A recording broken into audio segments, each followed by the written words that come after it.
Right.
I Hello apologize. there. Just doing a bit of green room. We were checking our makeup and so forth. Okay, all right. We made it through the time loop and our elevator music. Yeah. How's it going, Jason? It's going good. I apologize. I use Google to do the time zone lookup for Greenwich Mean Time, and I maybe it said it adjusted for daylight savings time, but I thought it was 2 o'clock my time. So I apologize for being so late. We'll let you off, seeing as you're so progressive and innovative comic book artist with your lovely, intriguing Jupiter, of which we'll speak more of in mere moment.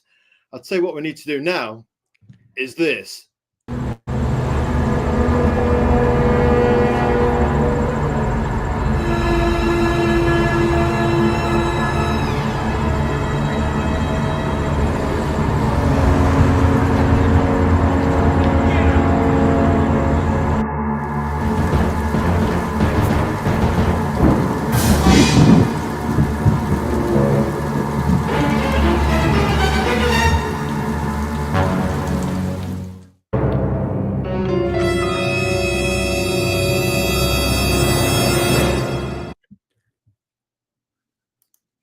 Wow, that always looks so dramatic to us. We just have to do a bit of that for our special honored guests. Very good. Was this the longest intro you've had on the show? No, you've been beaten handily, we have to say, hands down by, I think it was the creator of Recon and the Little Special Kid. Okay. Which we've backed. He had you beaten by an hour. And Okay. but it was the USA change time. You did the change time before us, and then we did the change time just a few days ago. Okay. And then we started asking, so hang on a minute, we do this on a Sunday. Does our time change affect them? And then we said, no. What they did affected them. What you do, what we did affects us, and so forth and so forth. Last March, I flew to New York the weekend of daylight savings time. So I lost 2 hours, and I picked up an hour, and I was recovering from that for about a week. But we think you've got a case of jet lag. What do you think? Probably, yeah.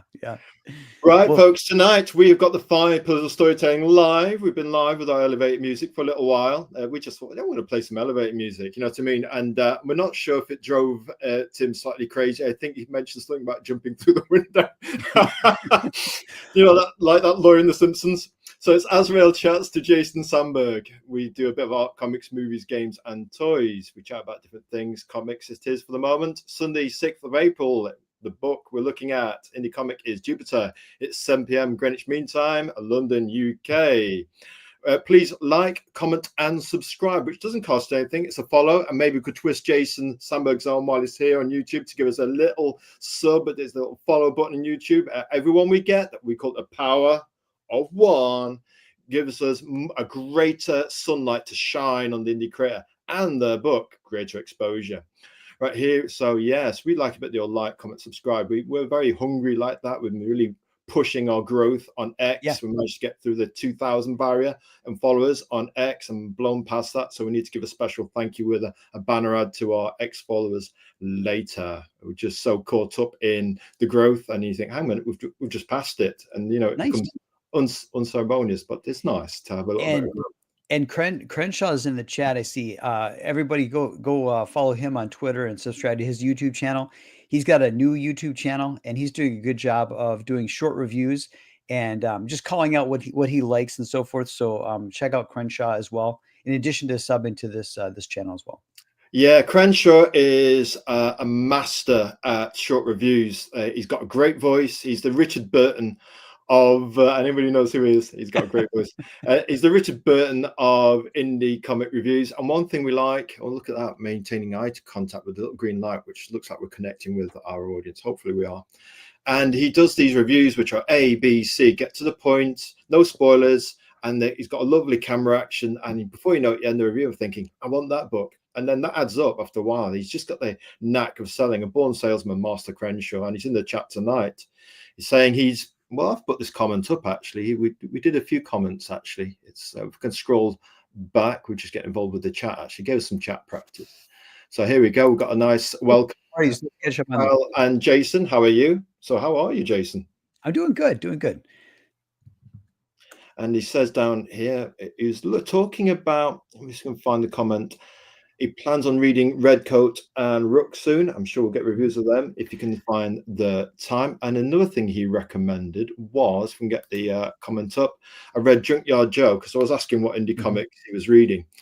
And he said he read Junkyard Joe from the Ghost Machine imprint, which we've heard a lot about, seen a lot of hype, seen a lot of the kind of banner ads and stuff like that. So he said he enjoyed it very much. So we might be checking those guys out sometime. You know, indie comics are going explosive growth. You know what I mean? Yeah, definitely. And I've been following Redcoat. Redcoat's the one Ghost Machine title that I have been reading, and I think it's a good title to dip into because they're doing kind of some standalone one and done stories. So one of the problems with mainstream comics is the decompressed storytelling. And Redcoat is they're doing something right. They're telling some 2-issue arcs, 3-issue arcs, one standalone issues. So check it out. See if it clicks with you. I'll tell you what, I think we'll give that one a little go. So then tonight, host introduction, we always do a bit of that, a bit of a boss to start us off, and then we sit on our hands, and then we're going to listen a lot. We prefer to do the listening rather than talking, is what we always say. So hello there, welcome to the 5 Pillars of Storytelling live. Looks like a little green light again, where we talk about art, comics, movies, games, and toys. Part of our remit that isn't up there is actually to talk to other people who are outside of comics. So we'll be hunting down guests who actually aren't anything to do with comics at all, because we think that's where the growth is.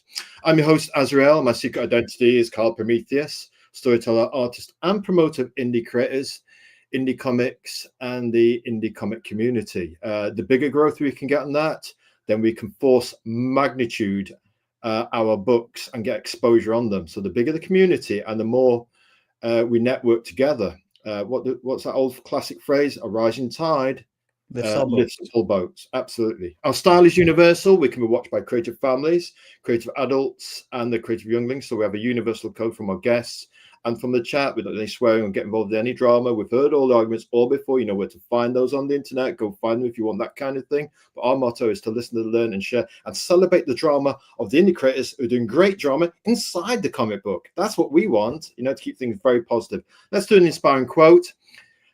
Comics are an international language. They can cross boundaries and generations. Comics are a bridge between all cultures. And we get the feeling that a legendary creator, Tezuka, might have just said that. Now then, we always do a bit of, to add to verbosity, we always do a guest introduction. Jason Sandberg, long have we watched this one. Do a bit of prose for them. He's available at Jason Sandberg on X. Little footnote there between his Christian name and his surname. Comic book artist with an innovative, progressive, and inspired style. Creator of the visionary Jupiter indie comic book. Drawing inspiration from the great Jack Kirby, we suspect. His Jupiter indie comic campaign is on the Indiegogo crowdfunder platform. And he says, if you love indie comics, how about this for some sales power? We like this. If you love indie comics, check out Jupiter. The art sings and the plot twists, the jokes land, and this dude ain't stopping. Welcome to Jason Sandberg, and we got a little banner ad. Back it today, Jupiter. It's live on Indiegogo. How you doing, man? I'm doing good. Thank you for having me. Jupiter is it's in demand on Indiegogo and Found My Comic. It's 40 pages full color. I'm working on issue 2 right now, and the campaign for issue 2 will launch sometime in 2025. So, and I like what you mentioned earlier about a rising tide lifting all boats. I think I think that what you're doing and what Crenshaw's doing and some of the my other friends are doing is very important in terms of just networking. People who love comics, the more we network, the more likely we are to find something that clicks with us.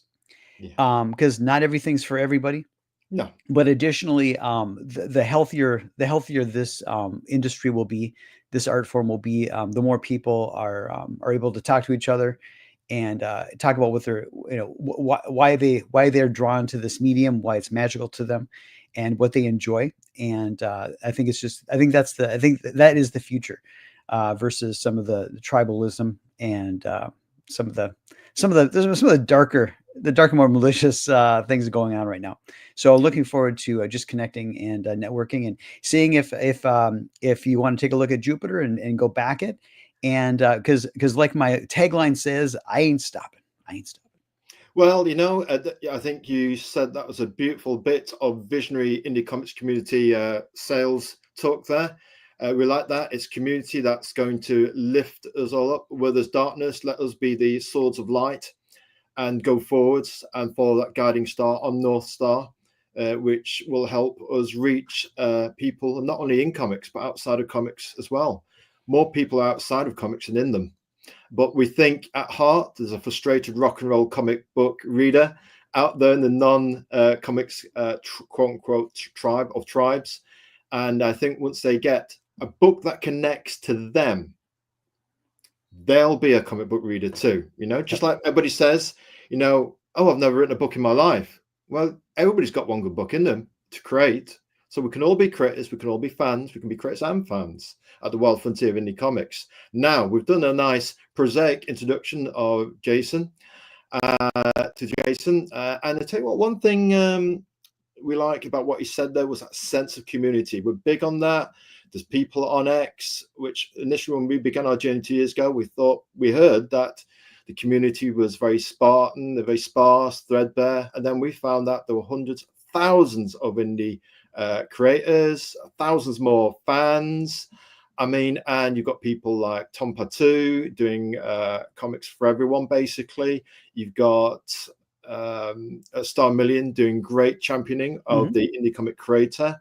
And, over on YouTube, which we're on now, you've got John's Longbox doing great community work. We gave him one of the 5 Pillars Storytelling Recognition Awards for his undying work for the promoting indie comic creators and comic books and help in growing his community and growing the overall community. It's that rising tide lifts all boats. Now let's go to the big 5 questions tonight. And the first big question for you, Jason Sandberg, is who is Jason Sandberg? We can go to storytelling influencers, comic journey, movies and music.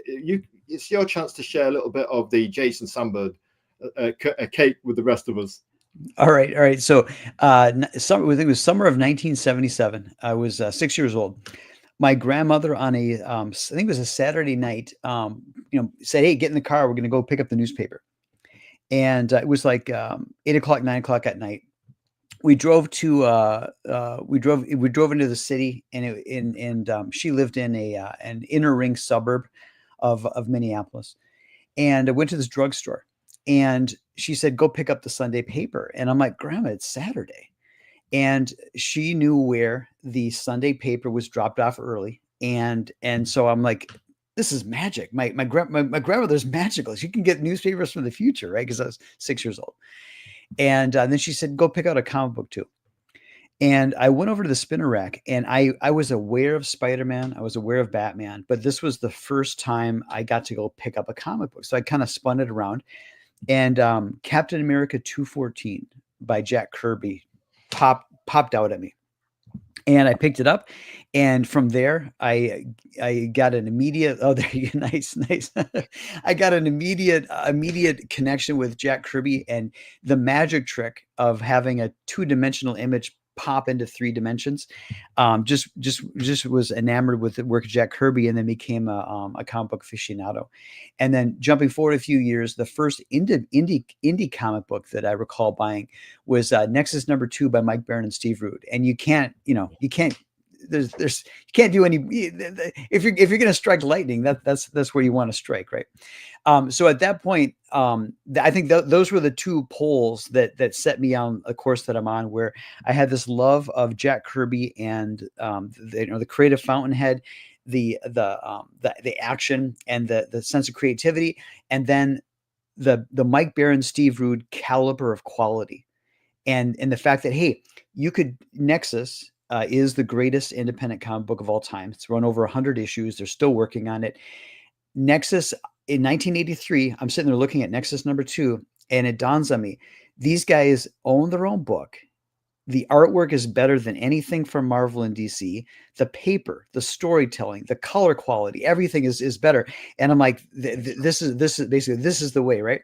So those are the two most important comic book influences on me. When you look at my work, you can see I'm trying to the best of my meager ability, to the best of my humble meager ability, I'm trying to draw in the style of like a Steve Root or Russ Manning or John Buscema, John Byrne. I'm trying. I'm trying my absolute best. Hope to get better as time goes along. But that's the kind of art style I'm trying to draw in most of the time. And then I'm mixing in some influences, some with like heavy metal and some other underground indie stuff as well. So when it comes to comic books, those are those are the big two influences. And then in terms of film, Federico Fellini is obviously a huge influence on me. Monty Python, that was a huge influence on me when I was a teenager, right? So I think those are my big influences. If you put them in a blender, and then musically, Frank Zappa, his ability to mix musical genres and into something that's kind of unique and coherent. He's obviously a big influence on me creatively as well. That's very interesting. One of the side questions we've asked creators in the last few interviews has been Lady Death, the creator of that. He did some advice on the YouTube when he Brian Pluto? and yeah, and what he said was try and imagine your business plan as a rock band and manifest that, because obviously it's like your Jack Kirby influence, your Nexus influences, with Steve Root and that Mike Barron. Can you manifest that in your business, in your product, in terms of who you are? So it's interesting that you said Frank Zappa. I thought that's his quote unquote rock band. It's Frank Zappa. It is, yeah.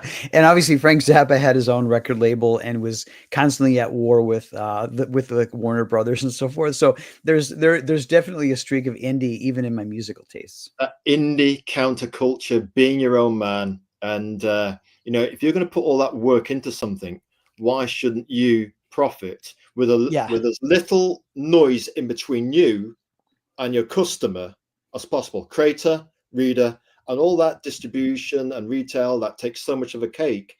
Hang on a minute, can't we do something innovative? And let's just say for indie comic creators, there is no one way. It doesn't matter which tribe is right. We can all be right for us. If it works for us and we can develop our own tribe of maybe 1,000 people, we don't need to be millionaires. We might, if we get 1,000 people and only 10% of those buy the core product and then the rest of them buy some merch, that's a living, isn't it? It is. It is. In that vein, I think that right now we're seeing kind of a sad conclusion to a debate that started 30 years ago when Image Comics started, where you had Peter David debating against Todd McFarlane. Flash forward to now. I'm not going to go into the details of what Peter David's going through right now, but I think that's a great case study in terms of the pros and cons of owning your own work and being your own, owning your destiny, owning your work, owning your IP versus working for the big two. If someone wants to dig into the current situations for Peter David and his recent his problems over the past 10 years, that gives I think that settles once and for all the argument about whether or not you should work for the big two or whether you should take your fate into your own hands. So we always tend to think of, and it's an article we'll do in terms of 5 pillars of storytelling on YouTube. One of the creators we want to feature is Jack Kirby, and he was involved in the creation of Spider-Man. It doesn't get told, and he doesn't get recognized or credit by that, but having created everything that he did for which company, did it make him a millionaire? And you have to ask, why not? So he's almost, in a sense, the poster child of as advocacy for indie comics. There you go. On on that topic, you bring up Jack Kirby, and we're talking about being a self-publisher. In the 1950s, Jack Kirby and Joe Simon started Mainline Comics. And they had 4 titles: Foxhole, In Love. Anyways, they had 4 titles. They had a war comic, a Western comic, etc. And in due to distribution issues, it had to fold, and then they went back to work for DC. So a Yeah. funny little footnote is that in the world of Jupiter, in my world of Jupiter, Jack Kirby kept doing mainline comics, never went back to Marvel or DC, and he had a fifth title, which was Captain Kleinbottle, which was a story about an astronaut, and then this astronaut basically becomes a superhero. So in the world of Jupiter, all the crazy, wacky ideas that Jack Kirby gave away for free effectively to Marvel and DC are Indeed. in Captain Kleinbottle title. And then he becomes a household name. He becomes a revered figure like Walt Disney. So in the world of Jupiter, I give Jack Kirby the happy ending that he deserved. Tell you what is that? That is sweet perfection. Oh, wistfully, we say, let the pause and just enjoy that moment. That is probably the best sales pitch for a comic if you're a Kirby fan. Like we are obsessively ever. We like that. And just Master Sandberg, you came prepared. Yes, I gave the guy who gave us hundreds and hundreds of hours of entertainment and escapism and pure joy. I gave him his happy. I wrote his happy ending You for gave him. him his dues. I tell you what, if Kirby is watching down on us from heaven as our guiding star, I tell you what, I think he'd be pleased to know that somebody honoured him so in his physical absence. But I'm sure he's in our hearts everywhere, inspiring us to. I think at his heart he was an indie comics creator. You know, he just I had to do work for hire, if you know what I mean. I when I heard about Captain Victory, I went and I hunted him down and I got him. And same thing Oh with yeah, Silver Star. we haven't And quite got them all, but we've got most of them. Go on, good. So he was there. He was dipping his toes. go And on. there's an anecdote where Rob Liefeld in the early days of Image, Jack Kirby came up to him at a convention and kind of poked him in his chest. And he said, you're doing what I tried to do. You're doing exactly what I would do if I was your age. And so he recognized that that the indie was the way to go. Now, people, creators, they can make a career decision to make a name at the big two. But I think ultimately the way to go is to be independent. To which we say, Amen. And segueing on that very subject, speaking of independent guys, Mr. Sandberg, what does Jason create? Have we got an elevator pitch, a convention table pitch for anybody who just happens to be Mhm. happening by? Yeah. So Jupiter is the main story in Jupiter is a story of he's a hero's journey of a young lady who she's in a world where there's no superheroes except for the superheroes that are in comic books, and she's in a nominally normal world. She's unhappy. She wants to run away from home. She would run away from home if she could. And through a twist of fate, she suddenly gains the ability to go anywhere. She can go anywhere. She can escape. She can run away from home, never have to do homework again, get away from her dysfunctional family. But with that ability comes a decision. Does she succumb to fight or flight? Because what happens in Jupiter basically tears a hole in this normal reality, so that other threats begin to come towards Earth. So she has a choice to make. Does she stand and fight, or does she run away? And you're going to see her take her hero's journey. So it's a unique proposition to the extent that it's not overcrowded with other superheroes. You don't have to worry about a whole bunch of lore to understand. It's a great entry point. You're getting in on the ground floor of a story, and you're going to see her become her world's first, only, and greatest superhero. There's going to be plenty of villains, plenty of adversaries, plenty of threats. But what's unique is that you get to take that journey with her. Tell you what, that sounds absolutely brilliant. An uncongested lore which allows us to focus on one character and her cast. Hey, we've got the one and only Star Million in the chat tonight. Very good. His, shall we say, his, what do we call it? His beautiful surreal noir masterpiece is on its way on the horizon. And we have to say, thank you very much for the praise. Thank you. Star Million says, loves the style of Jupiter, as do we. Absolutely, Star Million. So welcome in the chat. It's nice to just give him a little welcome to the chat. He's a good follow. He is a good fellow. We like Star Million. He is, well, obviously the creator of Orion, the Orion Saga, as we call it, and he's the issue 1, which just took us to a different zone. In fact, in a sense, he's the we might go on, we'll make a little comparison, hopefully without offense. He's almost the darkness and you're the light, Jason. It's the realness, you know what I mean? Well, I think so. I think we can have two Sure. cosmic forces in the the darkness and the light. Why Yeah, not? got to balance. Yeah, I'd say so. And yeah, he does a lot of championing for indie comics and indie Yes. creators, and trying to grow the pie of the indie comics community. And the more people are promoting, the better. It can be godless work, but it's rewarding in its own sense, because you get to network. And one day, if you do a comic, maybe people will think, "Oh, I'll give that a try." You know what I mean? They've done a bit for us. We can do a bit back. You know what I mean? It's all about caring and sharing at the end of it. You know what I mean? Yep, At the end absolutely. of it. Right, then we think we've got another question for you, and let's do it. So, well, let's go to the cover. Tell us what this cover is all about, please. Yeah, so this is my main character. Her name is Brenda Marshfield, and in the first issue of Jupiter, her parents have basically effectively kidnapped her and said, "You're going on this. You're going up to the cabin with us. We're gonna reset her life." Her family is dealing with they're dealing with the aftershock of a family crisis. I do not tell you explicitly what that crisis is. There's hints in the first issue of Jupiter, but it's apparent in the first few pages of Jupiter that she's being dragged along to this cabin. She does not want to go. She loves her parents, but she just feels claustrophobic. She wants to escape. She wants a fresh start. On a hike, a portal opens up. A hole in reality is ripped open, and the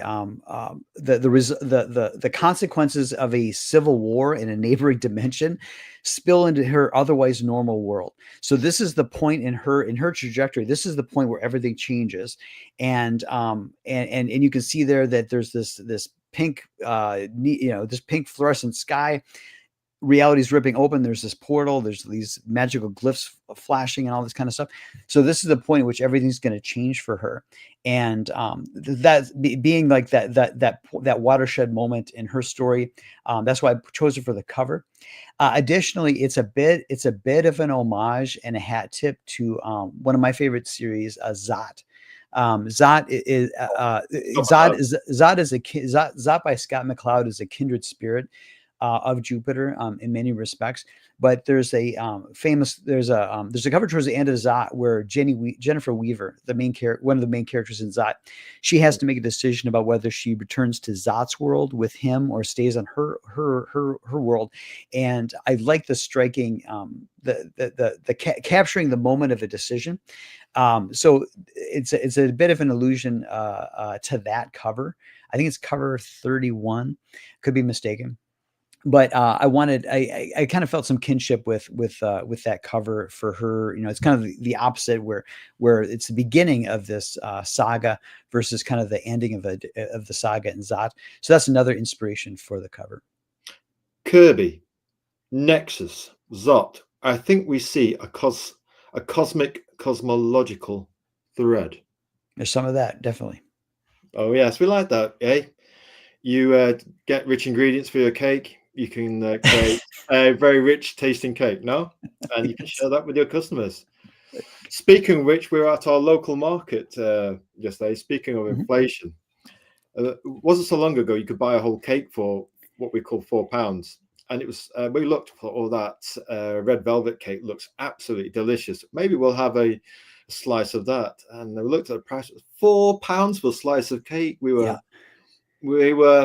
well, maybe we'll put that money towards a nice piece of Philly steak, and we'll have it today later on the Sunday with some cranberry sauce and some honey, and that'll be our quote-unquote slice of cake. Yes, folks, we did buy the fillet steak from our local butchers. Anyway, moving swiftly on. So yes, we like the fact that using those portals. Actually, when we saw that cover, we thought of actually Jack Kirby's Boom Tube. Yeah. From the New Gods, and we had that kind of vibe to us. And anyway, here we've got the premise of Jupiter, which Jason has alluded to. Brenda Marshfield, a teenager trapped. Oh, maybe we could do a movie voice. Here we go. Right. Brandon Marshfield, a teenager trapped in an unhappy home until the discovery of a magical amulet gives her the ability to escape to anywhere or stay to become a hero. So, Jason, tell us about the premise then a little bit more. So one of the things that uh, when you look at Marvel and DC, there's a lot of baggage there. As much as I love some of the characters, there's too much baggage. There's too many superheroes, and it's like take your superhero to work day. You know, it's just it's like they just stand around talking, and they try to they wisecrack jokes and things like that. There's like literally too many. The X-Men, the Avengers, it's insane. There's just Congested. there's 80 nothing. years There's worth of nothing. baggage. What's that? 80 years worth of baggage. It's somewhat Yeah, congested, you know? exactly. And they kind of just stand around talking and things like that. And also if you have superheroes talking to each other, page after page, they stop being unique. They're not special. As a parallel, Well, when it you take becomes Coronation Street. Have you ever watched Coronation Street in I've the heard UK? about it. I've heard about it. It's your soap opera. Yeah.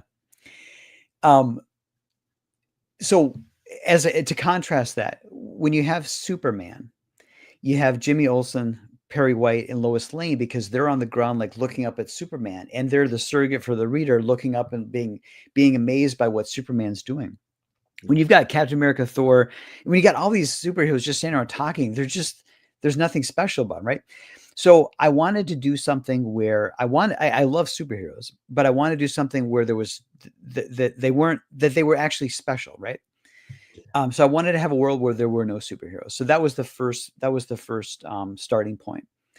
The next starting point was that I'm going to have one superhero, and you're going to see how that person becomes a superhero. And I had to figure out how am I going to craft it to keep it interesting and keep raising the stakes and so forth. So I do have Jupiter outlined. I've got the next 10 years worth of stories. I'll outline so I know where it's going, and I was very careful about all of the twists and the cliffhangers and how I'm going to raise the stakes. Yeah. So I'm not trying to churn out stories like every month, right? I've got a plan. I've got a larger story where I'm trying to crack the code. I'm trying to crack the code of what a good comic book story is. Yeah. So those was basically the ground rules there for what I was going to try and do. And then I wanted to take something where I wanted to give her I didn't want to give her a power. I wanted to give her a tool because you can lose a tool, right? You can misplace a tool, or a tool has been taken away from you. So that's where I arrived at the amulet. But then the other thing is that I wanted to explore, just as a challenge to myself. I want to say, okay, if my main character can open up these portals, these holes in reality, and she can go anywhere, how does she weaponize that? How, for purposes of self-defense, how is she going to weaponize that? So I spent a lot of time figuring out, like, what would be some really badass things you could do to somebody if you if you could tear a hole in space, right? So as the story goes along, you're going to see her figure out ways to use her ability with the amulet to either for self-defense and to solve problems and so forth. So that was basically the constraints I gave myself. And then I think that's going to be part of the fun of the larger story, is seeing what she does with that ability. Think so. Think so. It's asking really simple questions and focusing on the character and seeing where a question's great because it drives all human beings, whether it's the creator, the characters who become very real in terms of the eyes of the creators and the minds of the creators, and also it relates to the reader as well. There's a kind of trinity there where we're all driven by questions, and it's the questions that make life interesting. If we knew the outcome of everything, life might become very boring. So Very actually, boring. it's the not knowing and not being too literal. And something you said just a few moments back there, we wanted to chip in, but we thought he's in his flow. Don't interrupt him. We like the fact that you give the reader clues, but enough room to use their brain and figure it out for themselves. There's this modern thing in movie storytelling where there's a 20-minute exposition and everything's explained. You're thinking, well, don't really need to watch the rest of the movie then. We've had our little data dump and we can just walk out the cinema. Right, we've got something else. Tell us about this interior art then. We've got seeking solace as you've mentioned, at an isolated cabin. A family vacation collides with the opening of a hole in time and space, and the repercussions of a violent revolution in a neighboring dimension, just like cosmic radio, folks, forever changed the lives of Brenda Marshfield's parents and grants her possession of powers unimagined. Tell us about this interior art. It looks really... We think of your Jupiter book. There's nothing out there in indie comics like this. Thank you. As I mentioned earlier, pardon me, in terms of an art style, I'm trying to in the pages of Jupiter, the things that are set in like quote unquote the normal world, I try to illustrate in the style of like a Steve Root or a Russ Manning, and I'm trying to get that clean, that clean lyrical line. I'm trying to be like realistic without being overwrought. And that's what I'm aspiring to, and I hope to continue to get better as I go along. But this is effectively like the normal world. When I'm showing the other dimension, I'm using a different color palette, different line style, and then when I'm doing in Jupiter, when she reads comic books, I'm drawing in that Kirby style. So what's good for me as the artist is I get to mix up my styles, so everything stays fresh and nothing gets stale. But yeah, I'm just doing my absolute best to illustrate, not cartoon, but illustrate, but keep things lively, and try to make things as beautiful looking as I can. So that's just kind of what the goal I'm setting out for myself. The reader will have to decide whether I'm getting better or whether I'm achieving that goal. But those are the inspirations that I'm trying to follow. I'll tell you what, one thing we like that comes to our ears, straight one for each ear, is there's a certain level of duality in terms of your approach to keep things fresh and exciting in terms of the comic, but there's also a duality of what the characters experience. And we like that duality of art style. And the one thing we also like as well is the narrative color palette. There's one of our private terms we use where we select a color palette to reflect the story we're trying to create. We think that stands out a mile with your approach, and it's very enticing. We can't think of one other campaign that we visited more than yours. Thank you. Appreciate that. We've been to your and we've nearly backed it. So nearly I know. I want to hear, but USA shipping, man. I know. So I did send you a PDF. I did send you a PDF of this because I know you've been saying I think you were asking me. We couldn't get into the password for it. We thought, oh crikey, he's probably busy. Don't bother him again. Just take the stuff off the campaign page. So we didn't get a chance to get into it because sometimes creators send stuff that's password locked and it did forget, and it's we're thinking, well, password. I've got the password. He's got the password. We'll handle that in the green room after. I know you. I think you mentioned a few times. You're like, "What's the shipping, Jason? What's the international shipping?" And I. So, but thank you for that. Listen, we know it's something creators can't help in America. It is what it is, as somebody Scottish once said. And so if you're at the convention, if you're in the UK, and I walked up to your booth, it'd be like, I'd first of all look at it, feel it, and just smell it. We've got a sniff thing going on, the 5 Pillars of Storytime, where paper comics, you can't beat the sniff test, especially if it's a second-hand comic book. It's been an old book dusty book shop for a few years. It is in, folks, got to look at the green light as we say this. It is intoxicating. And we just put the cash down straight away and say, how much do you want for this? Cash. There you go. Done. I'm a reader. So for those of you overseas, my intent is when I fulfill Jupiter issue 2 later this year, I'm going to put them both on Amazon Comixology, and which I think is easier for people. And the other thing is, I know international. What's that? The biggest comic shop in the world. That's right. So I do plan to do that. I do plan to do that because I'm on the opposite side too. There's comic books from Australia and so forth where I'm like, you're paying as much for the shipping as you are for the comic book. I understand. I empathize. I understand. God But bless you, sir. God bless you. Right then, we're going to continue with this material. You're not getting away lightly here, man. You good for an hour ish? oh Yeah, yeah, yep, yeah, I'm good. good. Let's do it. Right then, going to do a bit more reading, and I will leave that explained to you. But we like the fact that on the campaign page you get enough glimpses without giving the game away. And we're thinking, well, we're not going to try and understand it too much. We're going to have the expert on our show, and he can explain it. So, movie voice again. Jupiter comes from a place that men have sought but rarely found. That echo domain that resides at the intersection of epiphany and eureka. Oh yes, we love it when people use words like that. I'm channeling my best Stan Lee there. I'm trying. Indeed.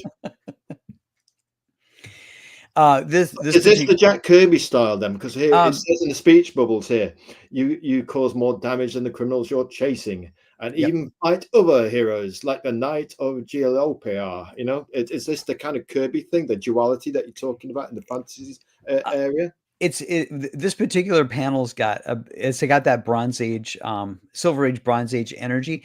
This isn't part of the Kirby story. This is another little vignette. That character, his name is Freefall, and he's going to be so Jupiter's every issue of Jupiter is going to be 40 or more pages. Yeah, and I call it the other kind of OMAC. So people are familiar with One Man Army Corps by Jack Kirby. The other kind of OMAC is the one man anthology comic. So Jupiter, I've got 40 pages as a huge canvas, and the main story may fill up 28, 30, 35 pages. That gives me room in the back of the comic to do other little short stories. This particular short story, this panel is from Freefall, and there's every issue of Jupiter for the next probably 7 or 8 issues is going to have a 4 or 5 page story with this Freefall character. When read together, it's going to make sense what I'm doing. But I'm trying to channel the Stan Lee, John Romita run of Spider-Man. That's kind of the vibe I'm trying to channel with this particular story. yes.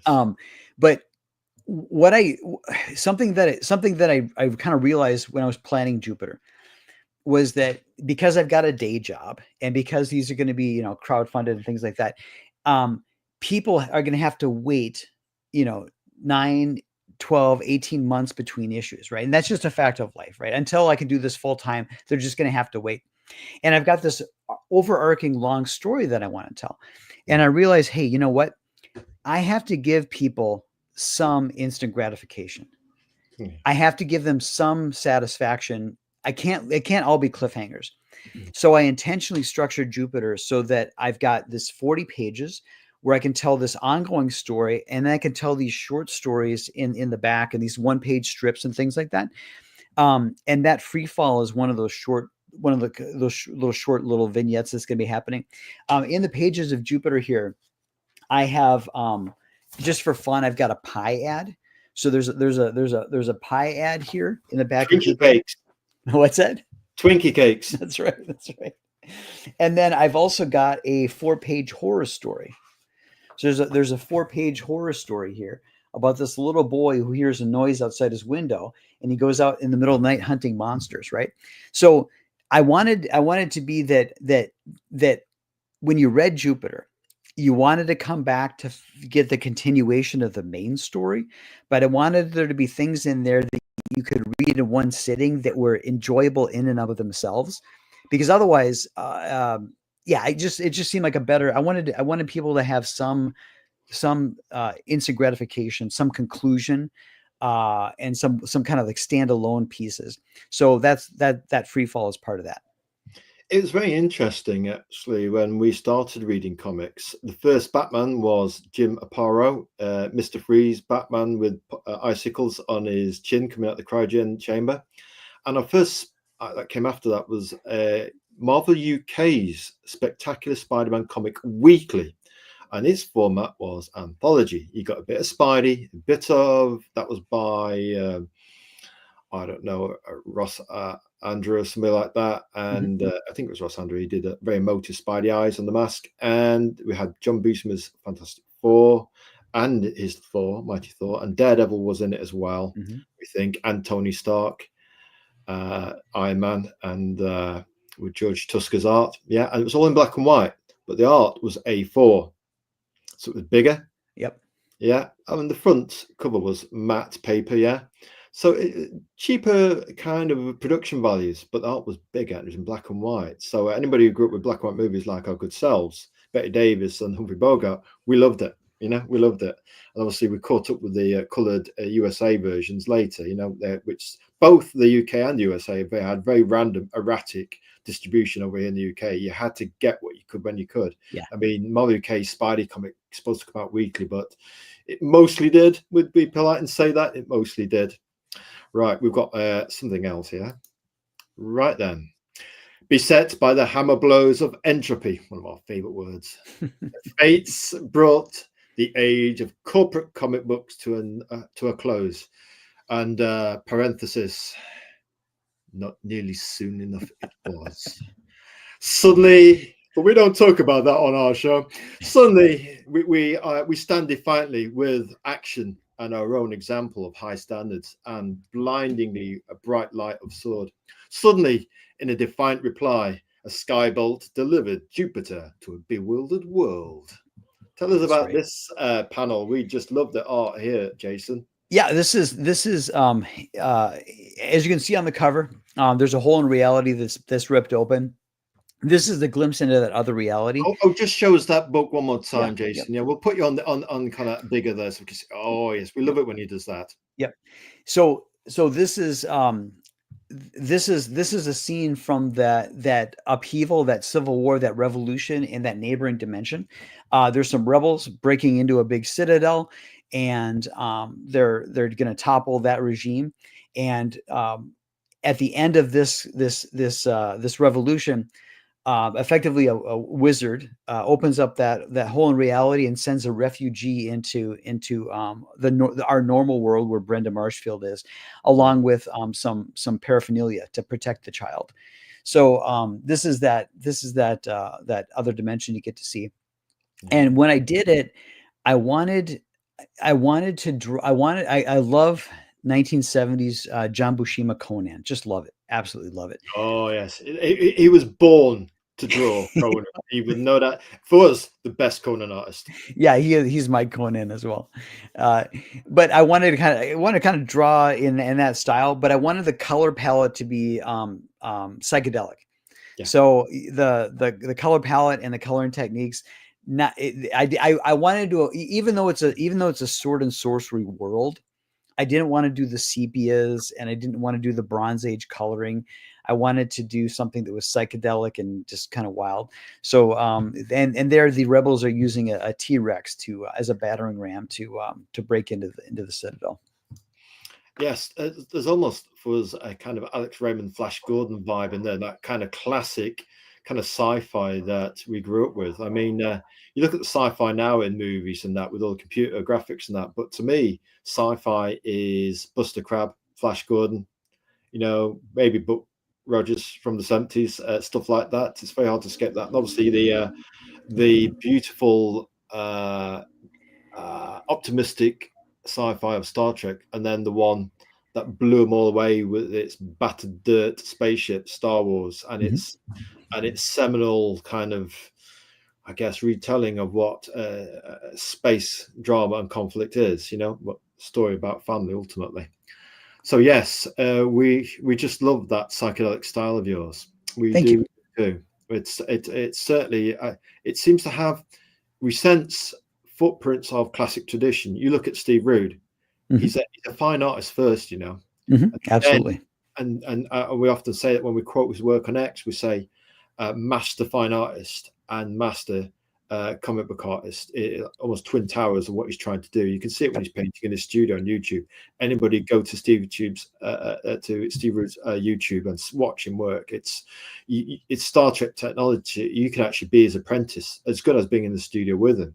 I mean, that kind of thing in the mid-'80s, you were getting scraps of interviews with Yep.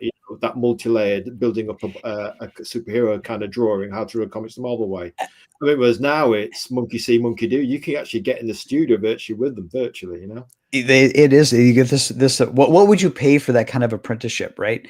To get it for free. Thousands. It's pretty amazing. It's an amazing world we live in. And on a similar on a similar note, one of the funnest things about the past couple of years of doing Jupiter and kind of making the rounds is that I'm now online friends with Mike Barron, right? Oh, brilliant. And yeah, Well done. and so I got to live stream with him once. Did you? Narwhal. Meet your hero. Nice one. Yeah, it was fun. But in this age of modern miracles that we live in, where you can watch Steve Rude paint and he can teach you how to paint, similarly in this age of wonders, I wake up on my birthday and there's a DM from Mike Barron saying happy birthday, Jason. And I'm like, my God, what would the 11-year-old me think if he knew sitting in the grass in 1983 that one day he'd be able to chat with Mike Barron and Mike Barron would say happy birthday. And it's like, this is better than Star Trek, I think. Right. Yeah. I mean, this is pretty, when you look at it, this is amazing. So that's been, in addition to meeting people like you and meeting other creators and being on, I do a show with Mad Ruth, the Friday nights, we do something similar, talking to creators, kind of joking about the news. There's so many opportunities, and there's so many things you could not do 20, 30, 40 years ago. And I think it's important not to lose sight of that. As rough as the news can be, kind of like, look around and be like, I cannot believe I can have this kind of back and forth and rapport with one of my heroes. It's amazing. It's great. And have that gratitude for the age of wonders that we're in. We're like, the two things that we pick up from you, from X to here now, actually speaking to you, are mutually true. You have a lot of humility, but you also have aspiration, and you also have gratitude in the way that you've met your hero, and you can't thank him enough for just taking that time to think about you on your birthday and that. I mean, that says a lot about him, and it says a lot about you in terms of how you respect people. There's that mutual respect there, and I think if we have that gratitude and humility and that respect, or as we call it, when we wanted to start doing indie comic promo, we are all social media, both of them. We started it 2 years ago in May. And we thought our guiding star, or 3 words for our guiding star, is grace, gentleness, and generosity. And it's just having that, treat all people gently, and maybe you get treated gently back. Yeah. Take interest and share and care, and take an interest, listen to them, and try and understand where they're coming from. You know what I mean? And if sometimes they're having a bad day, try not to get involved in the drama, and maybe just having a bad moment and just let it be, let them calm down. You know what I mean? Anyway, our next bit here, witness how it begins. An indescribable flash beyond the horizon. Jupiter appears before those seeking the unseen, almost like the source itself. This broken world is unchanged, but it will never be the same. Jason, tell us. So this page here, this is a page of the comic book where my main character, Brenda Marshfield, she's reading the comic book within the comic book. So I'm basically channeling Jack Kirby. I'm doing my best to draw like Jack Kirby and like kind of like ink like Joe Sinnott. And then I take a fair amount of pride in that to get this 1970s newsprint effect. I went back and forth 3 times with my printer, and what I was doing was I was creating some paint bucket fills in Photoshop, and I started out with a 32 color palette from that Marvel used in the early 80s. I started with that because there was an issue of Marvel Age where they went through their color palette. So I took that and I found them in Photoshop, and then I created the dot pattern, and I wanted to get the paper filter right. So I went back and forth 3 or 4 times with my printer, and they were doing high resolution Dialux prints of my floods because what I wanted it to be. So a lot of times people will try to mimic that old print technology, and the dots are too harsh, and it Yeah. breaks the lines, right? It distracts the lines. And I wanted to get it so that you didn't see the dots unless you kind of like leaned in a little bit, but I Right. wanted the dots to be texture. And I didn't want the dots to be overpowering. And then I wanted the paper, I didn't want the paper to be just like yellow because that's cheap. It's a combo. So in addition to the fun of being able to get, an excuse to draw like Jack Kirby, I take a fair amount of pride in kind of getting what I think is a good newsprint facsimile Yeah. in the pages of Jupiter. So in Jupiter, there's no superheroes in the normal world, but she reads comic books because if you got a magic amulet, it would not be a foregone conclusion that you would become a superhero. You may just as well end up being you may just end up being a bank robber, right? Yeah. Or even if you were doing good deeds, you wouldn't necessarily put on a cape, right? So one of the reasons why I've got this Captain Klein bottle, and I've got the Jack Kirby vignettes with Captain Klein bottle, is that's the touchstone to get her to become a formal superhero.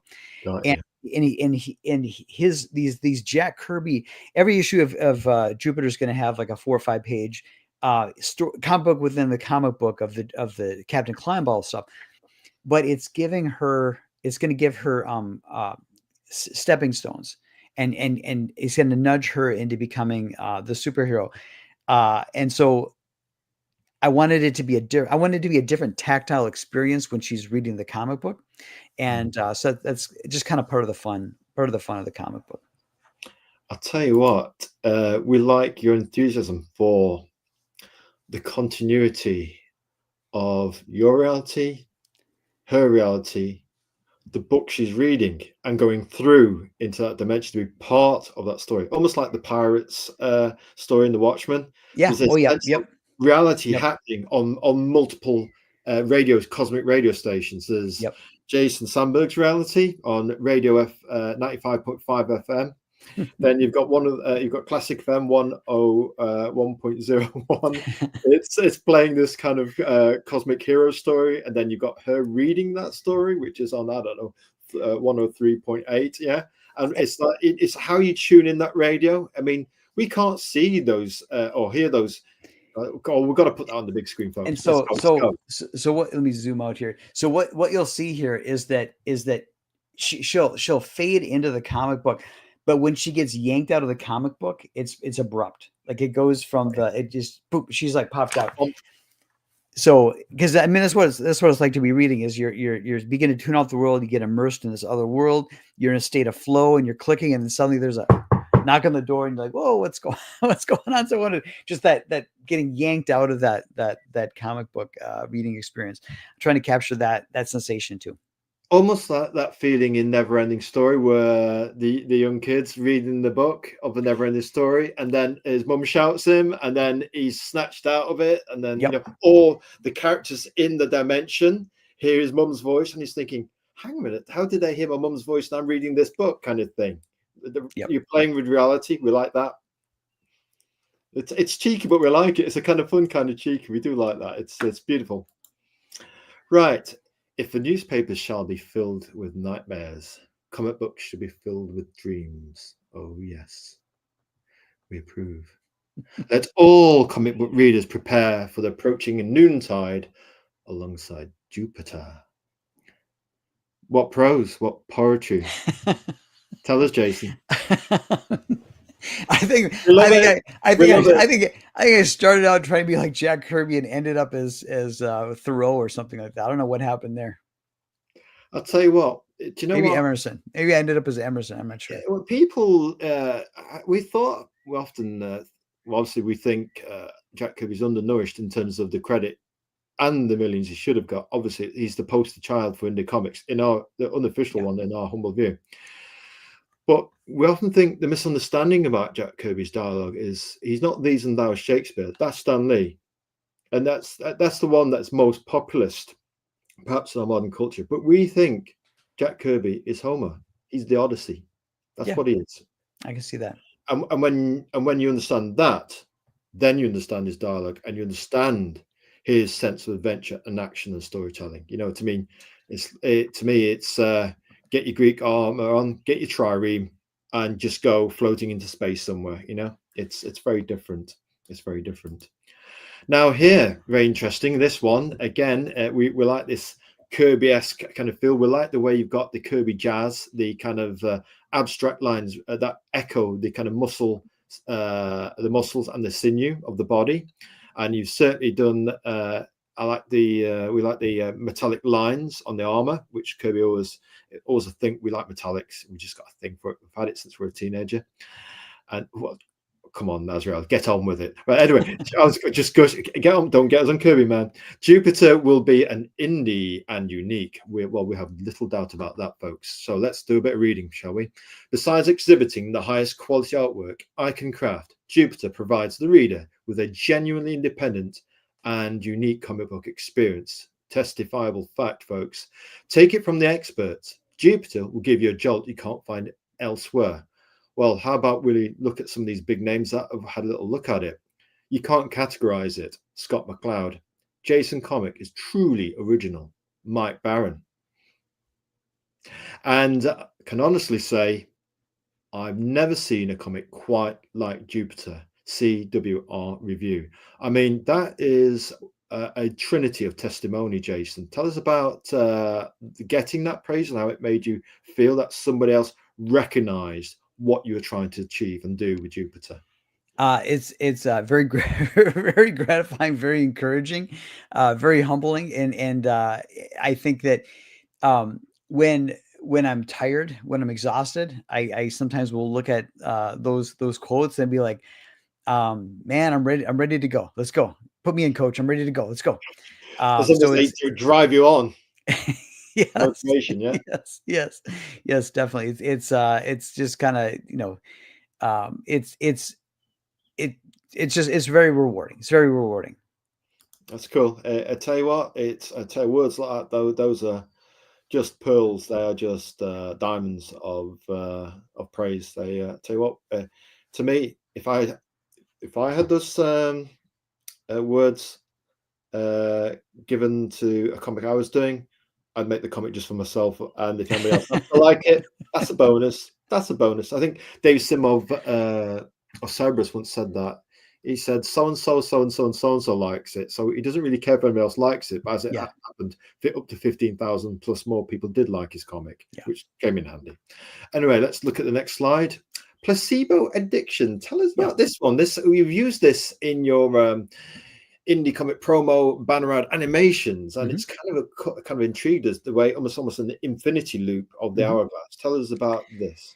Yeah. So placebo addiction it's part of Jupiter. It's a series of one-page little strips, and it's a Cubist comic where ultimately it can be read forward, backward, left, right, upside down, and and so it gives me that room to do anything, basically anything I want, right? And it's not part of the larger narrative of my main character. Um, so I'll kind of dabble with other styles and kind of do something, do things that are a little more like 1 or 2 page little like strips. Like if you took a bunch of Sunday comic book strips and like Yeah. cut them up with scissors and randomly pulled them out of a hat and somehow they made sense, that'd be placebo addiction. But this particular panel, it was just I had this image in my head of like you said, an infinity loop where I'm like, how could you zoom into a house and then zoom into a house within a house, and without it being like a kid's, because like the Twilight Zone would do like, in the house there's a child's dollhouse, and then in the dollhouse, but anyway, so I went with okay, hourglass, because then you've got the metaphor for infinity, and then of time, but then you've got the idea of it, what's going to happen when the sand runs out of the hourglasses, right? So you've got time and you've got space. So this is just like 6 panels that like you said, I was able to loop together in the trailer animation, and theoretically it could go on forever. So it's I treat it as a comic strip as an artifact for contemplation versus for storytelling. So you can just kind of contemplate this, and maybe it fills you with a sense of existential dread. Maybe it makes you laugh. Maybe it's just kind of amusing, or maybe it just kind of gives you, like an aha moment. But the fun of Jupiter is that I can do things like this. Tell you what, I have certainly heaped praise upon Jupiter, says Crenshaw. And just on your earlier point, he said, I would sit in Boise, Idaho, and join a conversation with comic fans across the country Yep. and the world. The way that StreamYard, or rather the internet and YouTube, have democratized quote unquote TV, so we can all be broadcasters using this Star Trek technology. I mean, whether it's an iPad or this or an iPhone or whatever, you know what I mean? The underlying technology is very democratizing in terms of our creative freedom, and hopefully into the next decade or so that continues. It isn't a window that we're going to enjoy and then it closes. Well, hopefully this can be a window that stays open, you know what I mean? So touch wood that it stays this way, where we can enjoy this moment and enjoy the fruits of it, you know what I mean? Really.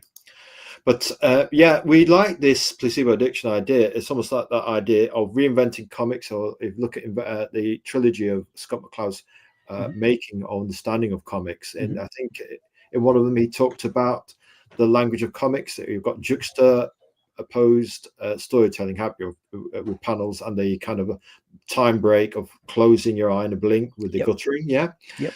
Then you can have non-sequitur storytelling, where you have moments put together, and you could put, say, for example, as you're doing here, 6 cosmic Lego pieces together, and and just throw them up in the air, and they fall down in a certain order. You could still come up with a journey, an interpretation. You know, so there's sometimes a lot of angst and drama about what a comic is and the methods in which we create them on social media platforms, what's valuable, what's valid and what isn't. And we say, well, with the age of freedom, let people do it for themselves and let the readers decide if they want it or not. You know what I mean? Ultimately, your readers will be your judge in terms of how many units you can sell and the value you can give to them and the value they want to receive from you, whether they think that's a fair share, a fair bargain, or fair positive impact for their money, you know?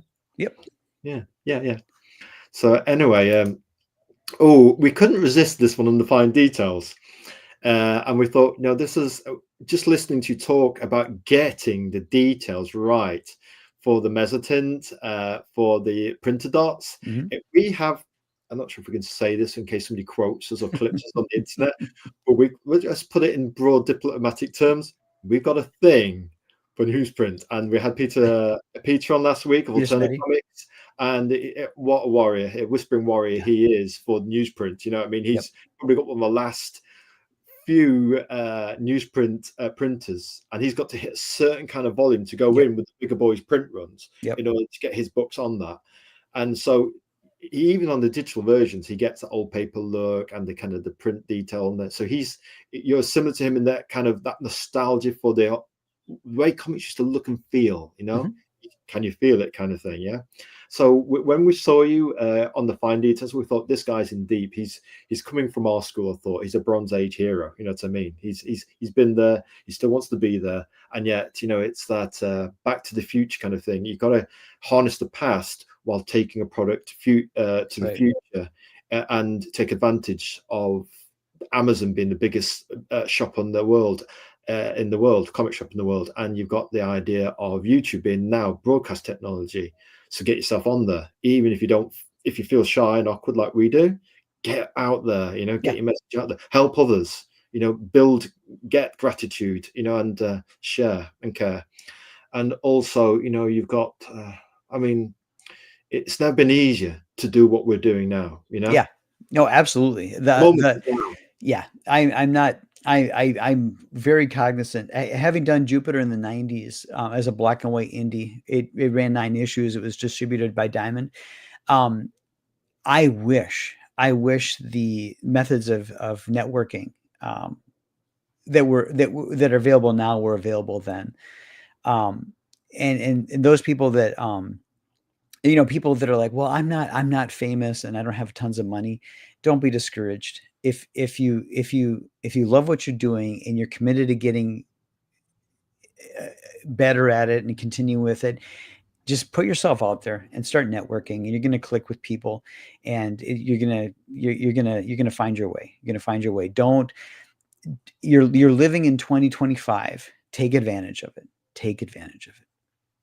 Take advantage. If you're young and beautiful, take advantage of it. And if you, even if you're 29 and it's never too late, you know, you can still achieve your dreams. So, you know, the moment is now, as Jason is saying. You know, Jason, bulldoze your way through this. We love this. This is bullet points of heaven. Tell us about it. Yeah, so Jupiter it's $12.99, so it is expensive, but it is 40 pages of full color, and it's printed on a let's see, what was it, 80-pound satin, 80-pound satin. So it's a thick, it's a nice thick comic book there, premium paper, and the extra accuracy. page paper adds that bit of quality, doesn't it? That feel. Right. Can't beat it. And it's not like the current Marvel comics. That's like it. Aching paper comes to mind. Somebody once said, yeah. We're not saying that. We just heard somebody else saying that. You look at it and it gets wrinkled, right? Yeah. And obviously, it's like I mentioned earlier. It's the other kind of OMAC. It's a one-man anthology comic book. So everything in there is mine. You get to spend a few minutes with different parts of my personality and different art styles. So there's a grab bag. There's something for everybody. And another thing that I think makes me a bit different from a lot of many crowdfunders is I don't start the campaign until the book is like 90%, 95% done. The reason being, I don't want you to have to wait. I don't want you to commit your funds and then be waiting and waiting and waiting and waiting. Other people can choose their business model. That's not my business model. So I am hard at work on issue 2 of Jupiter. And once I hit that 95% done, I'll be, starting the campaign, and it will be fulfilling this year. And like I said earlier, I will be putting it on Amazon, both for print and for Kindle Comixology as well. Yes, we like the sound of that. It's going to be an explosion of Jupiter. We like the sound of that. The force of gravity. We're being pulled towards it, like a cosmic event. One of the reasons why I picked Jupiter for the title is that I like the idea that it's very far away, so it seems small, but if you got up close to it, you realize how big it is. So I think that's in addition to the echoing the Roman mythology. I like the idea that people underestimate the importance of Jupiter just because it's so far away. Indeed, it works on so many levels. And I tell you what, on the paper quality, after experiencing Marvel and DC, they're not so big too these days, we might add. Back in following this shockwave, the nuclear shockwave of Watchmen, Gary Spencer Miller did a comic called Strange Haven. We still consider it the GOAT, the greatest indie comic of all time. Back when indie comics were a little bit more difficult than they are to do nowadays. And we met him actually at a Nottingham indie comic sponsored event by Page 45 in Nottingham, probably the best comic shop in the world. And you can hear some retailers talking about how difficult things are, but they've had a progressive indie plan, cosmopolitan outlook with comics all over the world for the best part of 20 years. And we've always gone there when we've been to Nottingham. And it's a beautiful comic shop. It's more like Dylan's Bookshop rather than your heavy metal grunge kind of comic book shop. Yeah, it has a more outward facing to those non-comic reading audience. Yeah, and one of the things that Gary Spencer Miller did when we met and we saw his 4 comic books that he'd done, he printed them on something like, what you're talking about, that higher gauge of paper, again with the comic book dart. And it was black and white interior, but it had a few extra pages. The pages were heavier. And, just in terms of how indie comic creators can differentiate themselves from the big boys. Yeah. And it's just that people say, oh, how can we compete with 13 people doing the production? And, well, if they're cutting costs with paper quality, you up your paper quality, charge a little bit more. but you're offering so much more extra pages. I mean, yours isn't a 20 page book, yours is a 40-page book, you know what I mean? And as for OMAC, it's not his most celebrated DC work, but it is our favorite. It'll break your heart when you get to the end of it. You think only 8 issues. Was it 6 or 8 issues? It was like 8, yeah. 8 issues, and then it ends so abruptly. It just break your heart. Yeah. It just shows you the new boss, same as the old boss. You know what we're saying? Yeah. What a shame. Anyway, let's move on. We have got the campaign. Tell us about the 2 thunderbolts of your cosmic campaign. Yeah. So during the campaign, I had 2 stretch goals. One was for 5,000, one was for 8,000, and we hit both of those stretch goals. So anyone who backs Jupiter, it's $12.99. You're going to get a Captain Kleinbottle fan club membership card. So let me grab one over here. Oh, so you want to make me full screen just for a moment? Screen? Oh yeah, so we can have a good look at that. So I've talked about. I mean, I'm all backwards. Let me get you on there. Here you go. So I talked about Captain Kleinbottle. So in the world of Jupiter, Jack Kirby in the 1950s started, Captain Kleinbottle at Mainline Comic Books. So just to get in the spirit of things, I've got this little mock fan club membership card, and you can see he's a time traveler. So the dates on the card run from 2023 backward in time to 1953. And then the fan club is sponsored by a pie company. This is a pie company that's in the world of Jupiter. And then on the back of the card is a very important message from Captain Kleinbottle. His message is, if you're not part of the problem, you are indeed the solution.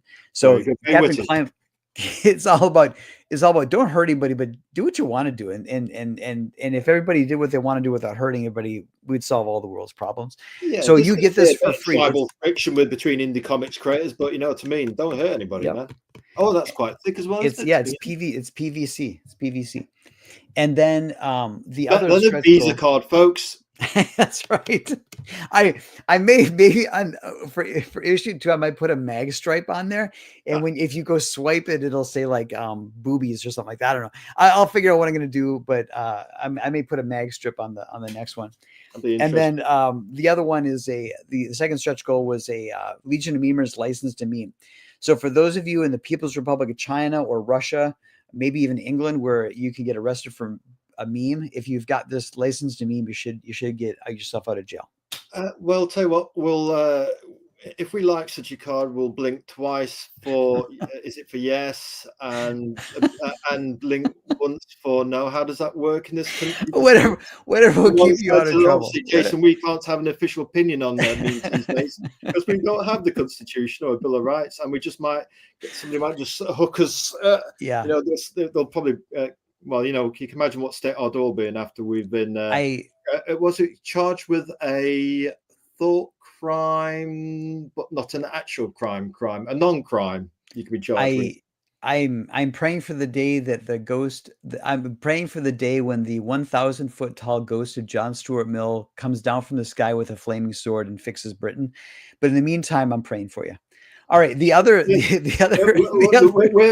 being slightly Scottish flavored. We're thinking of Robert the Bruce. Okay, all right. Well, I'm doing the guy. You can go that way. Nice they team up, Just saying. You can go that way too. It'd be a crossover. Go that way too. That'd be a good crossover event, right? Okay. That's what I call that. That's a team up for your next Jupiter. So the one coming down the line. If you got 100 of these kind of like planned, you know what I mean. There's an inspired segue for Jupiter. Maybe that's happening in a dimension. And I tell you what, send them to this dimension. Just give us a bit of a shoulder to that freedom thing. That by the way, we say God bless our American cousins and the freedom you enjoy.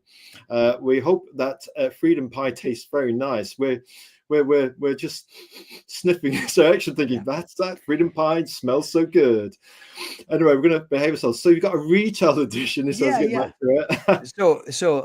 those retailers out there, if you own a comic book shop in the United States, if you back the retailer tier, I'm pretty sure it's free shipping, and then it's like half off. So I've been very lucky my entire life. I've always had LCS owners that were very good to me. Steered me in the right direction, looked out for me, gave me discounts. So I wanted to give back as much as possible. So you get 8 issues of Jupiter half off and free shipping. So if you've got a comic book shop, you can back at that tier. When I do number 2, I'm going to do a catch-up retailer tier where it's like 3 and 3, 3 of the first one, 3 of the second one. Oh, yeah. So it's out there. I did reach out to Diamond to carry Jupiter, and then they wanted me to fill out another form, and I never got around to it. And then their current troubles kind of bubble to the surface. So I'm taking a wait and see attitude. And I will if the acquisition by alliance goes well and Diamond appears to be stable, I'll reach out to them again, see if they want to carry Jupiter or maybe carry a bundle pack of 1 and 2. That all remains to be seen. But regardless, I'm going to continue to create it, crowdfund it, and certainly get it on Amazon and as many other make it as available as I can make it. I'll tell you what we like about your approach is you've got a good sense of humor, but you're very professional and you seek to get along with people and find common ground. So that way you can get good deals. Not to say that you want to squeeze your printers, but if you get a good relationship with printers, maybe you can get a better deal on the printing with them, you know what I mean? Or at retail, at comic book shops, they might give you a better deal on actually, having your comic shop, your comic on the shelves. There's a thing, isn't it, with the drama where you can pollute the waters and you're associated with trouble rather than yourself who's taken.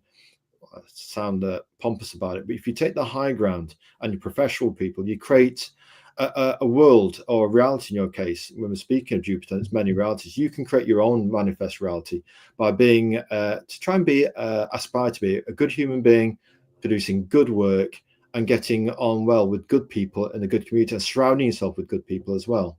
Thank you. Agreed. Thank you. And I think the underlying message is here is that sometimes the mirror we hold up to the world reflects ourselves. So in that sense, I think you've done very well, Jason. You know what I mean in that regard. So moving swiftly on, we like to give compliments, but they have to be earned. We don't do the old blow smoke thing here. We can only comment on what we see. Now, Jason, I will. Will we like Jupiter? Who's it for? Again, just if anybody's coming in halfway through the stream, they're watching it in the future and they've just come in halfway through. And what say you? Jupiter's for anybody who loves comic books as a medium and loves everything that comic books can be. And it's perfect for those people who still have an affection for the medium, but are growing bored, growing stale with the offerings from the big two. It's there for people who love a mixture of Robert Crumb, Mobius, Jack Kirby, John Buscema, Steve Rude. I think it's going to hit them in the sweet spot. Those people that love going to the comic book shop, but oftentimes they're not leaving with very enthusiastic. I think you're going to find in Jupiter what you've been looking for, but you didn't even know you were missing it. I think it's in my mind. I'm trying to close the gap. I'm trying to create that missing piece, that thing that's missing in terms of quality and a joy of living, a joy of life, a joy of the medium, and I want to make something that that someone reads and they enjoy, and then couple of days later, a couple of weeks later, they're walking by the shelf or they're walking by the table, and they're compelled to pick it up again and read it again. I want it to be an experience. That's what I'm trying to do to the best of my ability. That's so if you feel like there's something missing, but you love comic books, please take the time and check out Jupiter. You fell out of love with Team Red with Heroes Reborn, and Iron Man was the last comic you were reading, and you got somehow inadvertently you kind of went over the edge of the cliff because Captain Kirk went crazy and took over the Enterprise. Because obviously we have to speak in a certain way on this show because our message is universal. We don't put people off. Jason's got a book for you that will be the strange haven of your way back into comics. It's an indie comic with its own heart and its own pure vision that hasn't really, shall I say, fallen over itself with 8 years worth of continuity or broken continuity. And I tell you, at this point, I think we have to do a bit of this. We have to perhaps bring something to the stage and show a certain trailer. Let's see if we can find that here. There we go. If we can find it, press play.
Most impressive. Thank you. The trailers do give people a good little preview, like it's a good sampling of the different art styles in Jupiter, and everything you saw there was from the comic, except for that last one. The last one, that video game one, that isn't in the comic, but it's got characters that will be in future issues of the comic book. So it's just a lot of fun to do. We can see the Terry Gilliam influence in there as well, and we like the civilized choices for segues, switches from one thing to another. Very good. And you can see the Jack Kirby in there, you can see the Nexus in there, to mean you can get that more realistic considered style in there. It's all about context, and everybody's got a brain. If you've got a brain and you're not getting that big movie kind of didactic data download kind of storytelling, you've got some that presumes you've got a brain and that you can use it to actually work out what's going on. I mean, when we watched Highlander, that the past, future, present time shifting confused us to begin with, but it makes you go back because the heartfelt storytelling in other areas keeps bringing you back. Think, I can watch it again and figure out what's that thing happening with him and Heather and her dying, but he's still alive and looking young, and all that bit. You can kind of, Jupiter gives you credit for being able to figure it out. Thank you. We like that very much. Now, listen, why do you create indie comics, Jason? And when did you indie comics begin? You began as a 6-year-old, I think you said. To me, why do you create indie comics? What's stopping you from trying to apply for a writer, an art job at Marvel or DC?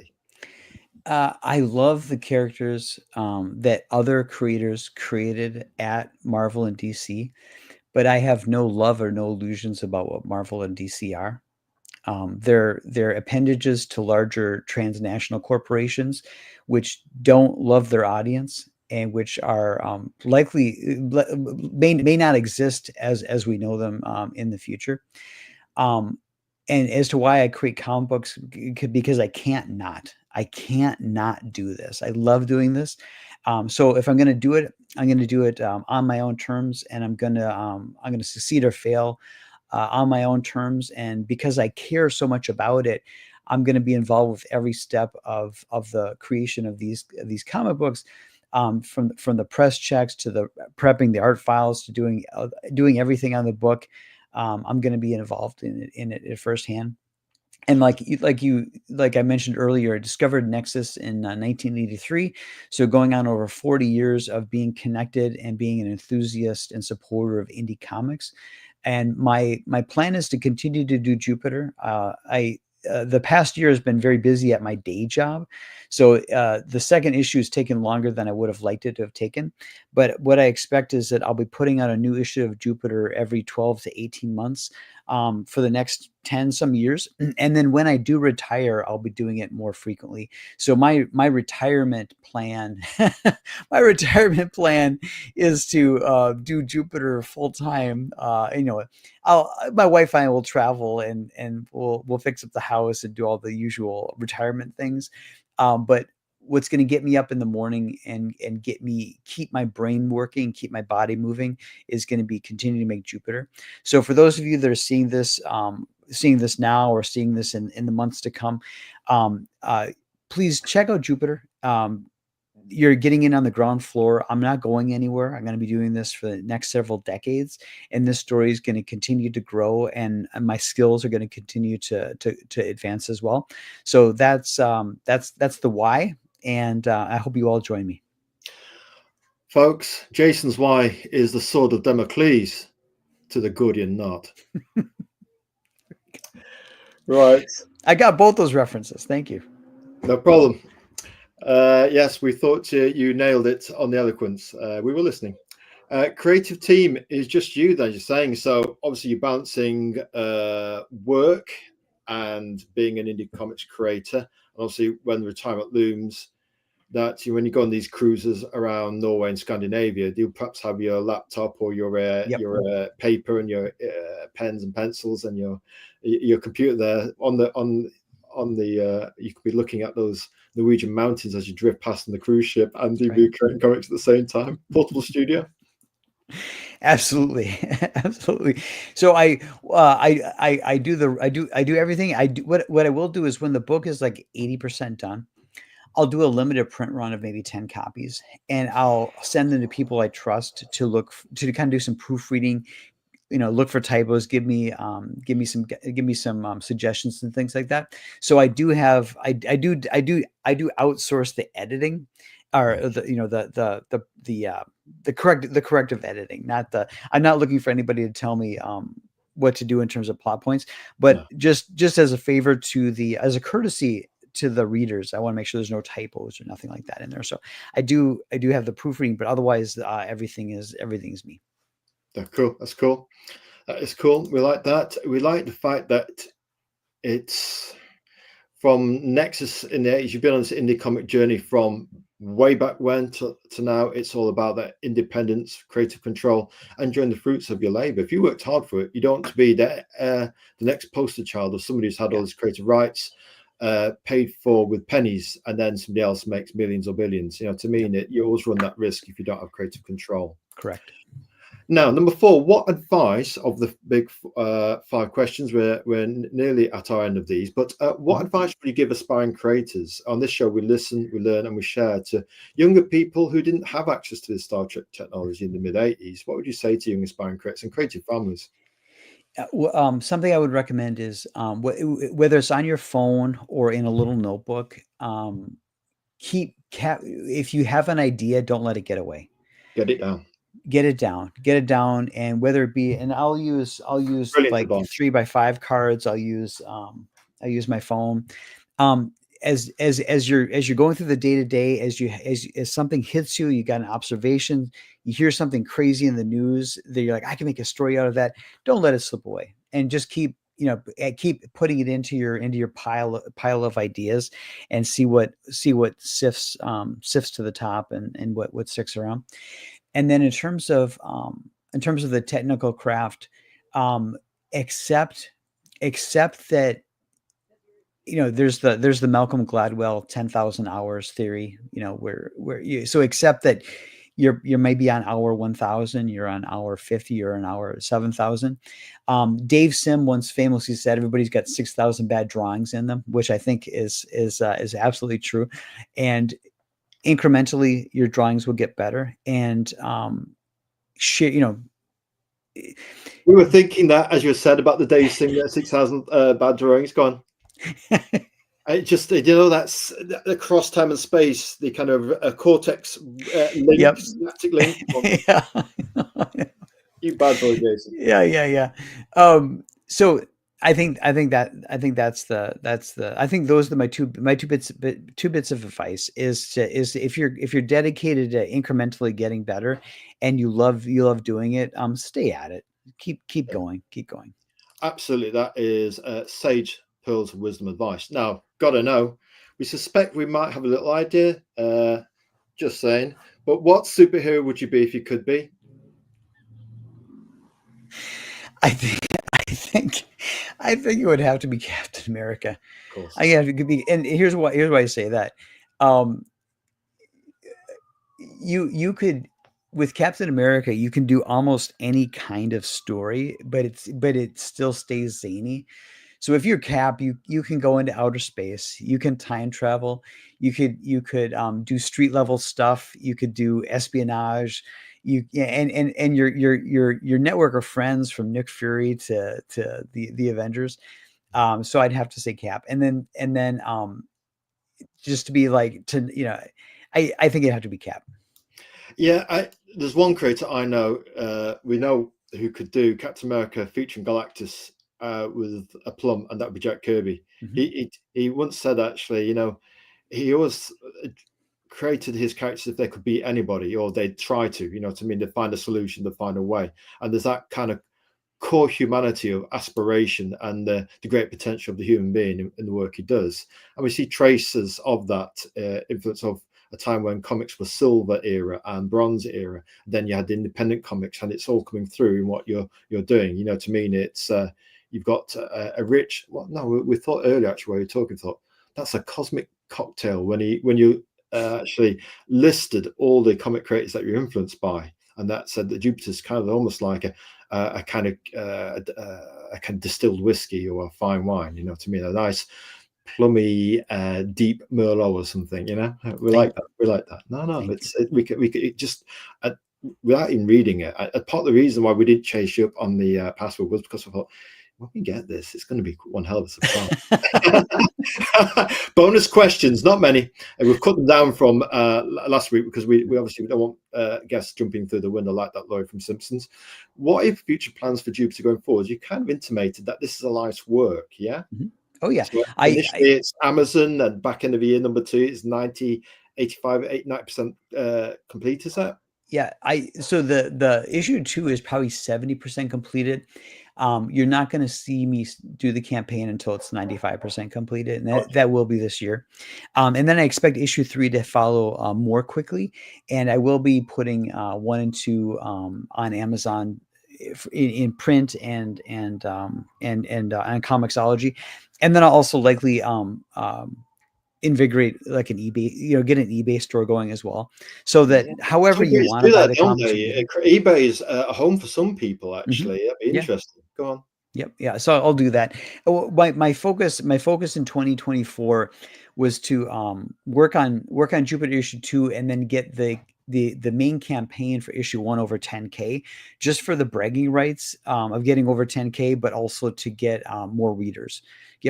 But I expect to see myself broadening out into other means, other storefronts. That I think that's what's going to be happening after Go issue two. wide with the streams of revenue, and maybe Yeah. even more merch, perhaps. You know what I mean? T-shirts of Yep. Jupiter with that on cover on the front might be nice as well. You know, or Yep. even a mug would be cool. Big mug.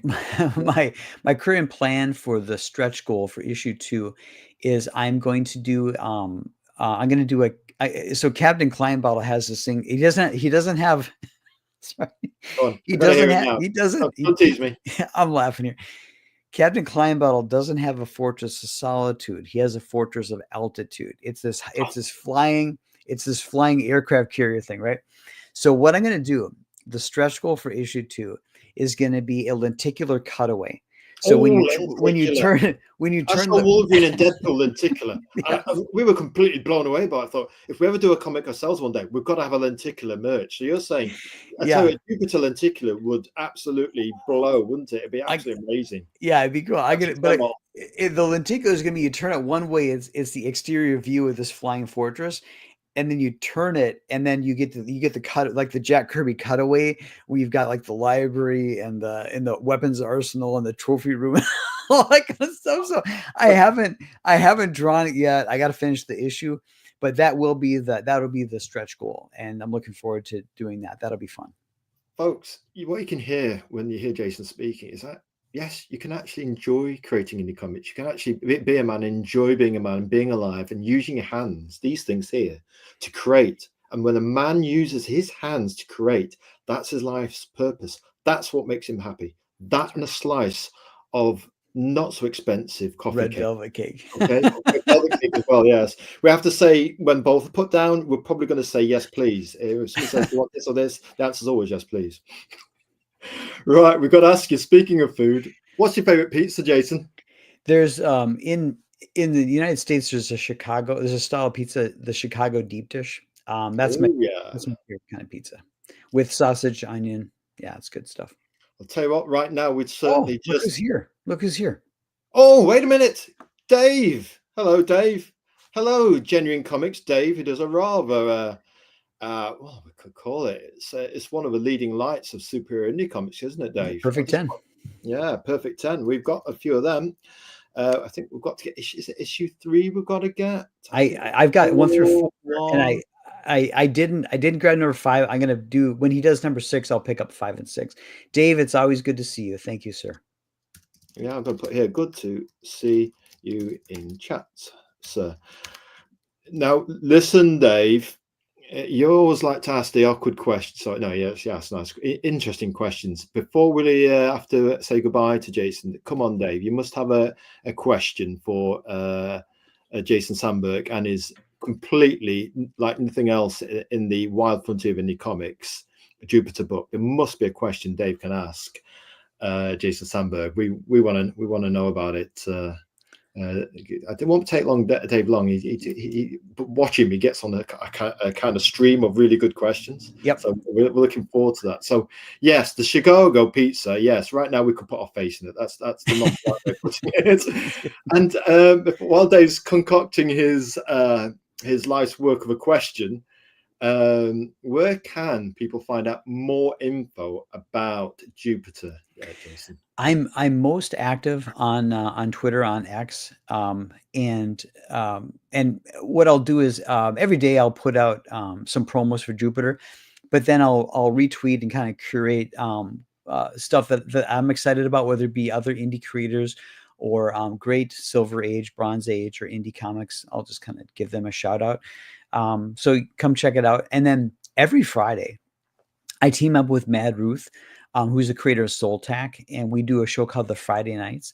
And what we'll do is we'll cover 3 of the three of the most important but overlooked news articles of the week.